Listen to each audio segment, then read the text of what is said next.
চলে গেলাম বিয়ে বাড়ি।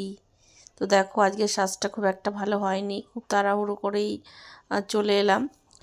তো এই যে বিয়ের মণ্ডপটা কিন্তু বেশ সুন্দর সাজানো হয়েছিল। তো বিয়ের লগ্নটা কিন্তু 8 সাড়ে 8টার পরেই ছিল।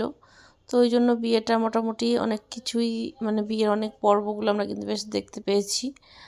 তারপর সকাল সকাল খাওয়া দাওয়া হয়ে গেছে, ওখানে ভিড়ও কম ছিল।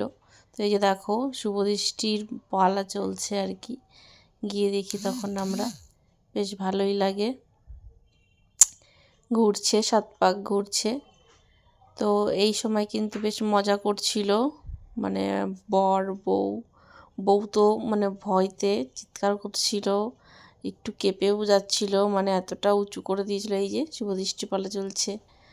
তো যাই হোক, খুব একটা বিয়ে বাড়িতে গেলেও বিয়ে দেখার মতন সুযোগ বা সময় কোনোটাই হয় না। তবে এটা অনেক মানে কি বলবো, অনেক রাতের দিকে ছিল না বলে বিয়ের লগ্নটা সন্ধ্যের পরপরই ছিল। তাই দেখো বর বউ দুজনকে দৌড়ে তুলে দিচ্ছে উপরে, আর বউ তো প্রচণ্ড ভয়তে কান্নাকাটি করছিল নামানোর জন্য। দেখো খুব ভয় পেয়ে গেছিলো বেচারি।